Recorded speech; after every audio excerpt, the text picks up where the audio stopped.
Good morning students. आज अपन class 6 chapter 4 science, उसका नाम है क्लॉथ मटेरियल, उसके बारे में अपन पढ़ेंगे। ठीक है, तो क्लॉथ मटेरियल चैप्टर से आपको थोड़ा सा समझ में आ रहा होगा कि क्लॉथ मटेरियल क्या होता है। क्लॉथ मटेरियल का मतलब है यहाँ पर कि कपड़ा का जो मटेरियल होता है वो क्या है। तो इसमें पूरा का पूरा डिस्क्रिप्शन दिया हुआ है इस वाले चैप्टर में, तो अपन वही अब आगे करते हैं। जैसे कि फर्स्ट वाली लाइन लिखी है, cloth is one of the basic necessity of man. यानी कि क्लोथ क्या है, एक बहुत ज़्यादा बेसिक चीज़ है। अगर हमारे पास कपड़ा ही नहीं होगा तो हम अपने आप को किसी से भी बचा नहीं पाएंगे, ना तो सर्दी से बचा पाएंगे, ना गर्मी से बचा पाएंगे, ना बारिश से बचा पाएंगे। तो कपड़े हमारे लिए बहुत ज़रूरी हैं। ये बेसिक चीज़ है। बेसिक का मतलब है कि बहुत कि ये रिक्वायरमेंट होनी ही चाहिए। Clothes protect us from heat, cold, rain and insects. ये जानवरों से भी बचाता है, छोटे छोटे इंसेक्ट से, कीड़े मकोड़ों से बचाता है ये हमको। Nowadays people prefer to wear clothes which are in fashion to look good। अब आज के टाइम पे क्या है कि लोग वक्त जो कपड़े पहनते हैं वो इसलिए पहनते हैं कि वो दिखें, फैशन के लिए पहनते हैं कि अच्छा दिखें, उनका अपीयरेंस अच्छा हो। Prehistoric man used to cover his body with leaves, bark of trees and animal furs। अब यहाँ पे जो ये बार्क ऑफ ट्रीज लिखा हुआ है, बार्क ऑफ ट्रीज का मतलब होता है पेड़ की छाल, और जो एनिमल फर लिखा हुआ है इसका मतलब होता है कि जानवर का जो फर रहता है। फर को आप क्या कहेंगे कि जैसे कि जानवर की खाल कहेंगे, या फिर उसके ऊपर के जो बाल रहते हैं उसको अपन यहाँ पे बोलेंगे एनिमल फर। तो जो एनिमल फर है, पुराने ज़माने के लोग उसको यूज़ किया करते थे, या तो पत्तियों को यूज़ किया करते थे कपड़े के तौर पर, या फिर पेड़ की छाल को यूज़ किया करते थे, या फिर ये जानवरों के जो फर हैं यानी कि जानवरों की जो स्किन है उसको यूज़ किया करते थे। However with the advancement of civilization human beings learn to make fabric from natural things. अब जैसे जैसे इंसान का ग्रोथ होता गया, यानी कि वो आगे बढ़ता गया, वैसे वैसे इंसान ने क्या समझना सीख लिया कि हम कपड़ा कैसे बनाएं, धागा कैसे बनाएं, ये और धागा किस किस से बनाना चाहिए। तो नेचुरल थिंग्स यानी कि जो भी हमको पहले से जो नेचर से मिलता है, जंगल से मिलता है, उससे बनाना उन्होंने चालू कर दिया। Today we wear clothes made of large variety of materials depending upon climate, custom, religion and also availability। यानी कि आज के टाइम पे हम जो कपड़े पहनते हैं वो कैसे पहनते हैं, वो बहुत ज़्यादा वेराइटीज़ है हमारे पास, अलग अलग तरीके के कपड़े पहनते हैं हम, क्योंकि हमारे पास आज के टाइम पे मटेरियल भी बहुत है, डिफरेंट टाइप्स के मटेरियल हैं हमारे पास। हम चाहें तो कॉटन का पहन सकते हैं, जूट का पहन सकते हैं, ऐसे अलग अलग सिल्क का पहन सकते हैं। तो ये मटेरियल्स हो गए। अब डिपेंडिंग अपॉन क्लाइमेट का मतलब जो जिस जगह का है उस जगह के हिसाब से वो कपड़े पहनता है। अगर कहीं पे ज़्यादा सर्दी पड़ रही है तो वो सर्दी के हिसाब से कपड़े पहनेगा, जहाँ पे ज़्यादा गर्मी है वहाँ वो गर्मी के हिसाब से कपड़े पहनेगा। Custom and religion, custom and religion का मतलब जो जिस जगह पर रहता है उसके हिसाब से कपड़े पहनेगा, उसके धर्म में। रिलीजन का मतलब है कि जैसे मान लो कि जो धार्मिक व्यक्ति होते हैं वो अलग तरीके के कपड़े पहनते हैं, और जो सोशल काम करने वाले व्यक्ति होते हैं वो अलग तरीके के कपड़े पहनते हैं। और फिर वहाँ की अवेलेबिलिटी के ऊपर भी डिपेंड करता है कि वहाँ पे किस तरीके की कपड़ा या नेचुरल थिंग्स हमको अवेलेबल है, उसके हिसाब से भी रहता है। It is because animals usually have fur, thick cover of hair over the skin. यानी कि ये इसलिए है क्योंकि जो जानवर हैं उनके शरीर पर बाल होते हैं, छोटे छोटे से बाल होते हैं, जिसकी वजह से उनकी स्किन पूरी की पूरी ढकी रहती है। अब इससे क्या फ़ायदा होता है उनको, इससे फ़ायदा ये होता है विच protect them from heat and cold. अब इससे जो फर होता है यानी कि जो बाल होते हैं, ये जानवरों को बचाता है। किससे किससे बचाता है, ये बचाता है हीट से और कोल्ड से, यानी कि गर्मी से और सर्दी से, ये दोनों से बचाता है जानवरों को। Moreover, they have a thick skin of a layer of a fat under it। अब जैसे ही जो बाल जो रहते हैं जानवरों के, उसके जस्ट नीचे उनकी जो स्किन होती है वो काफ़ी मोटी होती है। अब मोटी होने से फ़ायदा ये होता है वो फैट से बनी होती है। हमारी जो स्किन है, हमारे में एक तो हमारे शरीर पे बाल भी कम होते हैं और हमारी जो स्किन है वो बहुत पतली है, और जानवरों की स्किन बहुत मोटी होती है, जिसकी वजह से जल्दी से उनको सर्दी भी नहीं लगती और ज़्यादा गर्मी भी नहीं लगती। In the same way the soft feather of birds protect them from adverse climatic condition, यानी कि इसी तरीके से जो बर्ड्स होती हैं वो उनके जो फेदर्स होते हैं, फेदर्स का मतलब यहाँ पे क्या हुआ, ये जो फेदर्स लिखा हुआ है, फेदर्स का मतलब होता है उनके जो पंख होते हैं वो क्लाइमेट के हिसाब से ही काम करते हैं। अगर बारिश होती है तो उनके पंखों पे ज़्यादा देर तक पानी नहीं ठहरता तो वो गीले नहीं होते। Thus they do not need clothes to protect their body from heat and cold. इस वजह से जानवरों को और पक्षियों को ज़्यादा ज़रूरत नहीं पड़ती कपड़ों की, कि उनको कपड़े चाहिए जिसकी वजह से वो अपनी बॉडी को बचा सकें गर्मी से या सर्दी से या बरसात से और भी दूसरी चीज़ों से, तो उनको इतनी ज़्यादा ज़रूरत नहीं पड़ती। अब नेक्स्ट टॉपिक है various kind of cloth material, यानी कि अलग अलग तरीके के क्लोथ मटेरियल की, कैसे कैसे क्लोथ्स की हमको मटेरियल की ज़रूरत पड़ती है। Human being use various kind of materials to make clothes, यानी कि जो इंसान है वो बहुत सारे मटेरियल्स यूज़ करता है कपड़े बनाने के लिए। फॉर एग्जाम्पल दिए हैं इन्होंने, कॉटन आप सबको पता है, रुई।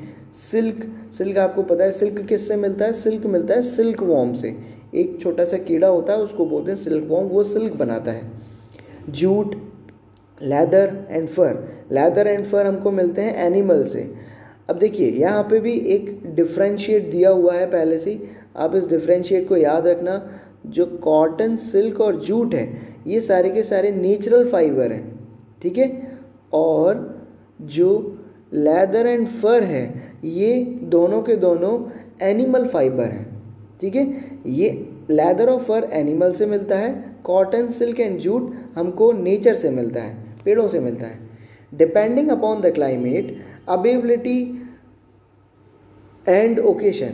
अब ये कैसा इसमें यहाँ पे दिया हुआ है कि या तो हम क्लाइमेट के हिसाब से बनाते हैं कपड़े या फिर हम ओकेशन के हिसाब से बनाते हैं, कि हमको कहाँ पे किस तरीके का कपड़ा पहनना है उसके हिसाब से हम बनाते हैं, ठीक है। अब अपन थोड़ा सा और आगे चलते हैं। India has hot and humid summer.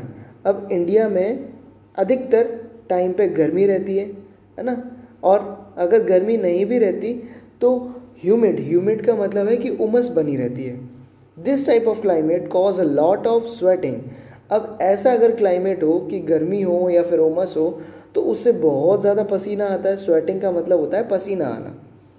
दस cotton which is soft and absorb a lot of sweat is the material suitable for this climate.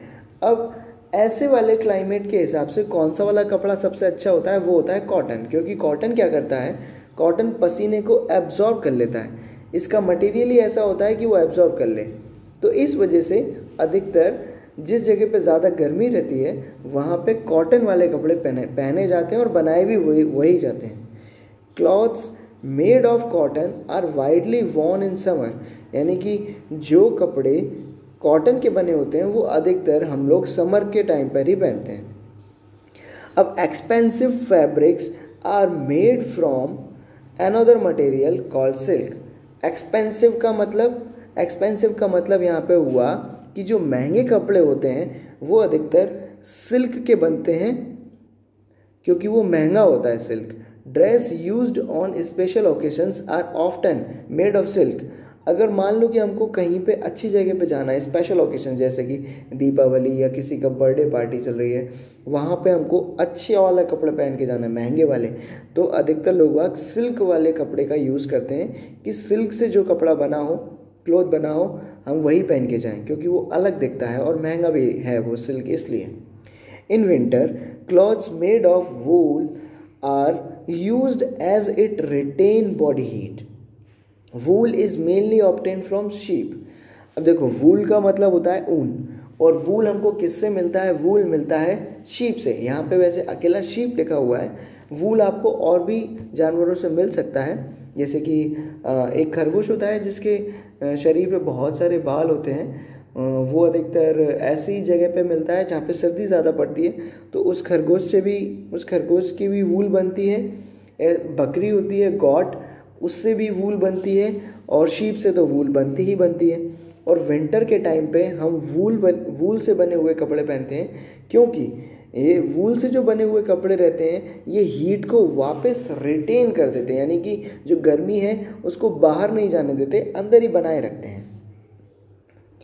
Jute is obtained from the jute plant. अब जो जूट है वो कहाँ से मिलता है हमको, वो जूट प्लांट से मिलता है, ठीक है। Through earlier it was used only as a packing material. Nowadays clothes made of jute are also in voyage. Nylon, polyester, rayon, dacron etc are material obtained from petroleum. अब पहले के ज़माने पे क्या होता था कि जूट सिर्फ और सिर्फ मटेरियल्स को पैक करने के लिए यूज़ किया जाता था। जूट वैसे आपने भी देखा होगा, जैसे गांव में आपने वो देखी है जो रस्सियाँ बनती हैं, थोड़ी सी ब्राउन कलर की रहती हैं, या फिर एक वो पलंग टाइप का रहता है जिसको गांव में खटिया बोलते हैं। वो खटिया में जो ब्राउन कलर की जो रस्सी रहती है वो जूट से ही बनी होती है, तो उसको बोलते हैं जूट, ठीक है। अब पहले के ज़माने में क्या होता था, जो जूट था वो सिर्फ और सिर्फ पैकिंग करने के काम आता था मटेरियल्स को। आज के टाइम पे जूट के पतले पतले धागे बनाए जाते हैं और धागों से फिर वो कपड़े बनाते हैं, जूट के भी कपड़े बनते हैं। अब इन्होंने लिखा है नायलॉन, पॉलिस्टर, रेयॉन, डैक्रॉन, ये सारे के सारे मटेरियल्स ही हैं, इनसे भी कपड़े बनते हैं। लेकिन ये जो मटेरियल्स हैं ये केमिकली बनाए जाते हैं, यानी कि फैक्ट्रीज़ में बनाए जाते हैं ये। और इन्होंने लिखा भी है are materials obtained from petroleum, यानी कि ये पेट्रोलियम से बनाए जाते हैं। इसका मतलब पेट्रोलियम का मतलब आप यहाँ पे ये समझिए कि ये केमिकल से बनाए जाते हैं फैक्ट्रीज़ के अंदर। अब नेक्स्ट है types of fibre. All clothes material consist of fibre. अब जितने भी कपड़े होते हैं वो किससे बने होते हैं, वो बने होते हैं छोटे छोटे फाइबर से। फाइबर का मतलब छोटे छोटे धागे से मिलके बने होते हैं। Fibres are long thin tube like structure either obtained from natural resources, यानी कि प्लांट्स एंड एनिमल्स, और सिंथेसाइज्ड बाय मैन। अब जो फाइबर्स होते हैं वो छोटे छोटे से लंबे लंबे धागे टाइप के स्ट्रक्चर होते हैं, जो कि हमको दो जगह से मिलता है। सबसे पहले तो मिलता है नेचुरल सोर्स। नेचुरल सोर्स में क्या क्या आ गया, नेचुरल सोर्स में आ गया प्लांट्स एंड एनिमल्स, यानी कि हमको पेड़ों से भी मिलता है और जानवरों से भी मिलता है। और दूसरा आता है सिंथेसाइज्ड बाय मैन। इसका मतलब होता है, सिंथेसाइज्ड बाय मैन का मतलब है कि ये हम फैक्ट्रीज़ में भी बना सकते हैं, फैक्ट्रीज़ में भी बनाए जाते हैं। 10 fibre mainly belong of two classes, यानी कि फाइबर दो क्लास के अंदर डिवाइड होता है। पहला नेचुरल फाइबर और दूसरा सिंथेटिक फाइबर। अब नेचुरल फाइबर क्या होता है, fibres obtained from plants are called plant fibre, that is cotton, jute and coconut fibre. ये मैंने आपको पहले ही बताया था कि जो चीज़ हमको प्लांट से मिले, यानी कि जो धागा या जो फाइबर हमको प्लांट से मिले उसको हम बोलते हैं प्लांट फाइबर। और जो धागा हमको एनिमल से मिले, जैसे कि वूल, प्लांट से क्या क्या मिलता है, कॉटन, जूट और कोकोनट फाइबर। कोकोनट देखा है ना आपने, नारियल, नारियल के ऊपर वो रस्सी, नारियल के उससे भी रस्सी बना सकते हैं अपन, तो नारियल की रस्सी भी बनती है, कोकोनट की भी, वो कॉटन की तो आपको पता ही है कॉटन क्या होता है, रुई। और जूट का मैंने आपको पहले ही बता दिया है जूट वाले पैराग्राफ में ऊपर। अब जो एनिमल फाइबर है वो हमको एनिमल फाइबर हमको किससे मिलता है, एनिमल से मिलता है। कौन कौन से होते हैं एनिमल फाइबर, सिल्क हमको जानवर से मिलता है, कीड़ा होता है वो सिल्क बनाता है। और वूल मैंने आपको बताया था, वूल शीप से भी मिल सकता है, आपको कैमल से भी मिल सकता है, गॉट से भी मिल सकता है और रैबिट से भी मिल सकता है। अब सिंथेटिक फाइबर, जो फाइबर्स यानी कि man made fibres are called synthetic fibres. Some common synthetic fibres are rayon, nylon, polyester, यानी कि जो फाइबर्स इंसान बनाता है खुद फैक्ट्रीज में केमिकल्स के थ्रू, उसको बोलते हैं हम synthetic fibre. Some common synthetic fibres are, यानी कि कुछ जो कॉमन सिंथेटिक फाइबर हैं वो हैं रेयॉन, नायलॉन और पॉलिस्टर। इन सब के भी कपड़े बनते हैं। नायलॉन की आपने रस्सी देखी होगी, वो उसको आप बोलते हैं प्लास्टिक की रस्सी, वो एक्चुअली प्लास्टिक की रस्सी नहीं होती, वो नायलॉन की रस्सी होती है। अब नेक्स्ट टॉपिक है नेचुरल फाइबर्स। नेचुरल फाइबर्स में क्या क्या आता है, नेचुरल फाइबर में सबसे पहले इन्होंने दिया है कॉटन के बारे में। Cotton is a fibre which grows around the seed of the cotton plant. Its seed is commonly used by Binaul, बिनौला इन हिंदी, यानी कि हिंदी में कॉटन को बोलते हैं बिनौला। कॉटन का जो सीड होता है यानी कि जो बीज होता है उसको बोलते हैं बिनौला। एक्चुअली में जो रुई रहती है वो उसके बीज के अंदर से ही निकलती है। कभी देखना, अगर आप कभी देख पाओ तो, नहीं तो आप देख सकते हैं, नेट पर भी देख सकते हैं, ऐसा कोई वो बड़ा वाला इशू नहीं है। It is considered the best fibre to make clothing material for hot and humid climate as it is soft, allows air to pass through and absorb sweat easily। अब ये जो कॉटन होता है, ये मैंने आपको पहले भी बताया कि ये अधिकतर ऐसी जगह पे यूज़ किया जाता है जहाँ पे ज़्यादा गर्मी हो या फिर उमस वाला क्लाइमेट हो, वहाँ पे यूज़ किया जाता है। क्यों? क्योंकि ये जो कॉटन के जो कपड़े बनते हैं उसमें क्या है, एयर आराम से पास हो सकती है। तो अगर एयर पास होगी तो हमको गर्मी कम लगेगी, हवा बाहर और अंदर जा सकती है ना। और ये क्या है, स्वेट यानी कि आपका जो पसीना रहता है उसको भी एब्जॉर्ब कर सकता है। History, archaeological excavation has proved that cotton was used in India as early as 1800 BC. Europeans came to know about cotton only about 650 years ago। यानी कि आर्कियोलॉजिकल एक्सकवेशन का मतलब है, आपने सुना होगा कि वो जो कुछ साइंटिस्ट लोग हैं वो खुदाई करते हैं और पुराने ज़माने की चीज़ें निकालते हैं ज़मीन के अंदर से, उसको बोलते हैं आर्कियोलॉजिकल एक्सकवेशन। अब आर्कियोलॉजिकल एक्सकवेशन जब हुआ तो साइंटिस्टों ने बताया कि इंडिया में जो कॉटन है यानी कि जो रुई है उसका यूज़ कब से किया जा रहा है, उसका यूज़ किया जा रहा है 1800 BC से, यानी कि 1800 BC। BC का मतलब होता है before the birth of Christ, यानी कि क्राइस्ट के जन्म लेने से पहले से ही इंडिया में यूज़ किया जा रहा है उसका। और जो यूरोपियंस हैं उनको तो कॉटन सिर्फ और सिर्फ 650 साल पहले, 650 ईयर्स पहले ही पता चला था। Through the Greek historian Herodotus, अब जो हेरोडोट्स था ये ग्रीक का जो हिस्ट्रियन था, ग्रीक का रहने वाला था, इसने हमको बताया ये वाली चीज़ कि यूरोपियंस को इतने टाइम पे पता चला और इंडियंस को तो उनसे बहुत पहले ही पता था कि कॉटन से कपड़े बनाए जा सकते हैं और रुई किस काम आती है। After the invention of machines Europe began to produce cotton on a large scale at cheap rate. अब जैसे ही मशीन्स का यूज़ हुआ, मशीन्स का इन्वेंशन हुआ, फैक्ट्रीज बनी बड़ी बड़ी, तो यूरोप ने क्या किया, यूरोप ने बहुत ज़्यादा बड़ी बड़ी फैक्ट्रीज डाल दी और उससे क्या हुआ कि कॉटन यानी कि रुई का प्रोडक्शन बहुत होने लगा, बहुत ज़्यादा रुई बनने लगी और उसके कपड़े जल्दी जल्दी बनने लगे और फिर वो सस्ता भी पड़ने लगा। Today cotton is produced in many part of the world. आज के टाइम पे जो कॉटन है वो बहुत ज़्यादा जगह पे उगाया जाता है। In India it is mostly grown in Maharashtra, Gujarat, Tamil Nadu, Madhya Pradesh, Andhra Pradesh, Rajasthan and Punjab. और आज के टाइम पे इंडिया में किस किस जगह पे उगाया जा रहा है कॉटन?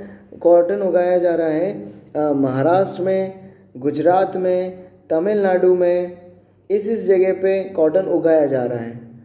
राजस्थान में, पंजाब में, ये सारी जगह पे कॉटन उगाया जा रहा है। अब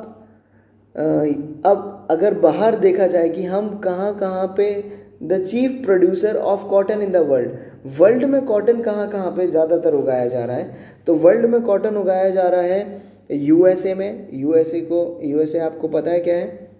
यूएसए है यूनाइटेड स्टेट्स ऑफ अमेरिका, यानी कि वहाँ पर भी कॉटन उगाया जा रहा है। और कहाँ पे कॉटन उगाया जा रहा है? इजिप्ट में, रशिया में और इंडिया में। यानी कि इन्होंने अब वर्ल्ड के हिसाब से बताया कि वर्ल्ड में किस किस जगह पे कॉटन उगाया जा रहा है। इजिप्ट में उगाया जा रहा है, रशिया में उगाया जा रहा है, इंडिया में उगाया जा रहा है, इस जगह पे कॉटन उगाया जा रहा है। The condition necessary for the growth of cotton are the steps involved in the production of cotton cloth for cotton fibre are as follow.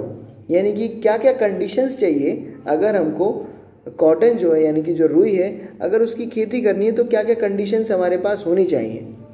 तो हमारे पास क्या क्या कंडीशन होनी चाहिए? सबसे पहले तो सॉइल होनी चाहिए अच्छी सी। अब कौन सी सॉइल चाहिए हमको यहाँ पे वो अभी बताएंगे। इसमें आपको जो सॉइल है, the cotton plant grows best in the black soil, यानी कि काली मिट्टी के अंदर कॉटन प्लांट सबसे अच्छा उगता है। Of the Deccan plateau of and the Malwa plateau of Gujarat. अब जो ब्लैक सॉइल है वो कहाँ कहाँ मिलती है? वो मिलती है एक तो डेक्कन प्लेट्यू में, इंडिया का मैप अगर आप देखेंगे तो डेक्कन प्लेट्यू में मिलती है, और मालवा प्लेट्यू ऑफ गुजरात, यानी कि गुजरात साइड में जो मालवा है वहाँ पर भी ब्लैक सॉइल मिलती है, और यहीं पे सबसे ज़्यादा खेती भी होती है। ठीक है, this type of soil can retain plenty of water which is necessary for the growth of cotton plants. अब इस तरीके की सॉइल क्यों चाहिए? इस तरीके की सॉइल इसलिए चाहिए क्योंकि ये क्या है, ज़्यादा से ज़्यादा उसको फर्टाइल करती है और अगर पानी की भी कमी नहीं होने देती है। It is also grown in alluvial soil of the Sutlej Ganga basin.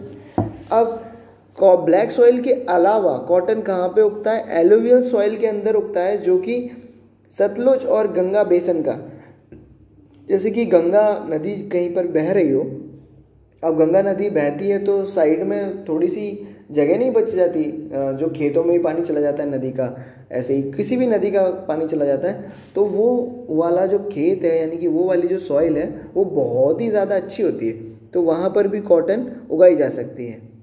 अब नेक्स्ट, क्लाइमेट। कैसा क्लाइमेट होना चाहिए? The cotton plant requires temperature ranging between 21 degree Celsius to 27 degree Celsius, यानी कि ये जो कॉटन प्लांट है इसको कितना टेम्परेचर चाहिए? इसको चाहिए 21 डिग्री सेल्सियस से लेके 27 डिग्री सेल्सियस तक का ही टेम्परेचर चाहिए, इसमें अच्छी खेती होती है। एक cool dry climate with plenty of sunshine is suitable for the growth of cotton plant, यानी कि थोड़ा सा ठंडा और साथ में सूरज की धूप अच्छे से पड़े तो कॉटन प्लांट्स अच्छा ग्रो करता है, यानी कि खेती अच्छी होती है। Rainfall between 50 centimetre and 80 centimetre is conductive to its growth, और पानी किस हिसाब से बरसना चाहिए? मतलब इसको ज़्यादा पानी की ज़रूरत नहीं पड़ती। 50 सेंटीमीटर से 80 सेंटीमीटर तक की अगर बारिश हो जाए तो आराम से इसकी खेती हो सकती है, वो भी अच्छी खेती होगी। अब sowing and harvesting. Seeds are sown during early spring, यानी कि कब डाला जाता है? सोइंग का मतलब है उगाने के लिए कब डालते हैं इसको मिट्टी के अंदर। तो जैसे ही बसंत ऋतु स्टार्ट होती है, स्प्रिंग का मतलब होता है बसंत, जैसे सर्दियों के बाद का जो मौसम आता है ना, जस्ट बाद, सर्दियों के जस्ट बाद, उसको बोलते हैं स्प्रिंग सीजन। तो जैसे ही स्प्रिंग सीजन स्टार्ट होता है तब हम इसका बीज डाल देते हैं। In 1 or 2 months the plant bear yellow and white flowers which turn pink within a week. अब पहले ही महीने में जो प्लांट है उसका कलर कैसा हो जाता है? उसके जो फ्लावर्स रहते हैं उसका कलर हो जाता है येलो, पहले येलो रहता है या फिर वाइट रहता है, और फिर वो धीरे धीरे चेंज हो जाता है पिंक कलर के अंदर। The pink petal of those flowers soon fall off and green pod having 2 or more seeds are left behind. अब जो पिंक कलर का जो फूल होता है वो कुछ टाइम बाद गिर जाता है, और गिरने के बाद जो बीज होते हैं वो निकलते हैं, और उन बीज में ही रहती है कॉटन वाइट कलर की। सीड्स वो ग्रीन कलर के जो बीज आते हैं उसके अंदर रहती है। Seeds in these green pods grow a fibrous coat known as cotton around them. अब देखिए, ये जो बीज रहता है, इस बीज के आसपास एक वो रहता है वाइट कलर का, कुछ प्रोटेक्शन करने के लिए, इसको जो बचाता है, बीज को जो बचाता है, जो वाइट कलर का जो आसपास रहता है ना, वो ही होता है cotton. On menstruation the cotton balls burst exploding the cotton fibres. अब जैसे ही ये बीज पूरा का पूरा पक जाता है तो ये एकदम से फूटता है। फूटने का मतलब ऐसा नहीं जैसे आप सोच रहे हो कि जैसा ये फटाके जो फूटते हैं, ऐसे नहीं फूटता, ये नॉर्मली टूट जाता है ये, और जैसे ही टूटता है तो इसके अंदर से कॉटन फाइबर्स निकलते हैं। These fibres dried up in the sun and become fluffy. अब इन फाइबर्स को क्या करते हैं, इन फाइबर्स को सबसे पहले तो सूरज की धूप में सुखाया जाता है अच्छे से, जिससे कि ये थोड़े से फ्लफ़ी टाइप के बन जाते हैं। फ्लफ़ी का मतलब है कि आप मुलायम मुलायम से बन जाते हैं वो, जैसे आप इसको टच करेंगे सॉफ्ट से टच करेंगे तो ये बहुत आपको सॉफ्ट लगेगा, उसको बोलते हैं fluffy. This cotton is collected from the plants, और यही कॉटन हम प्लांट से कलेक्ट कर लेते हैं। उसके बाद क्या होता है, इसके बाद होता है ginning. The process of removing seeds from the cotton fibre is called ginning. Ginning का मतलब है सफाई करना। आप इसको इस तरीके से समझिए कि जैसे कि अब हमने सारे के सारे बीज इकट्ठे कर लिए, अब बीज इकट्ठे किए तो उसके साथ में थोड़ा सा जो नीचे उसका जो कॉटन हमने जो इकट्ठा किया उसमें नीचे सीड्स भी बचेंगे, तो वो सीड्स भी उसके साथ आते हैं, तो वो सीड्स को हमको अलग करना पड़ता है, तो उस वाली प्रोसेस को बोलते हैं ginning. Special machines called roller gins are used for this purpose. This machine separates harvest cotton into, अब एक मशीन होती है जो गोल गोल घूमती है, वो क्या करती है, सीड्स को अलग करती जाती है और कॉटन को अलग करती जाती है। अब इस मशीन से और क्या क्या होता है, cotton seeds commonly called, cotton seeds को क्या बोलते हैं, कॉटन सीड्स को बोलते हैं बाइनोला। उसके बाद लिंट यानी कि जो कॉटन फाइबर होता है वो, और डिसीज्ड कॉटन। लिंट यानी कि अब जो आपको जो कॉटन मिला है, जो रुई मिली है, उसके धागे बनाए जाते हैं लंबे लंबे, उसको बोलते हैं lint, cotton fibre. Lint is tied up and pressured in the form of balls which are easily transported to mills where the cotton fibers is processed to make cloth।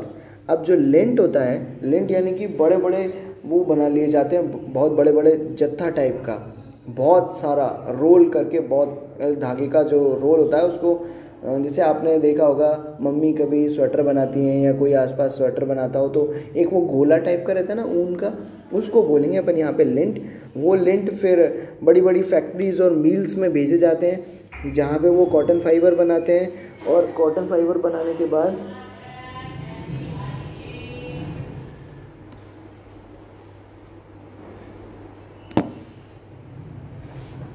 Class में जाना है। Yes ma'am. 11th में कमल sir लेंगे ना, तो आप उनका, वैसे तो उनका हिंदी का लगता है आज, लेकिन आप ले लो, मुझे नहीं आज। Okay ma'am. 11th में ना। Okay ma'am.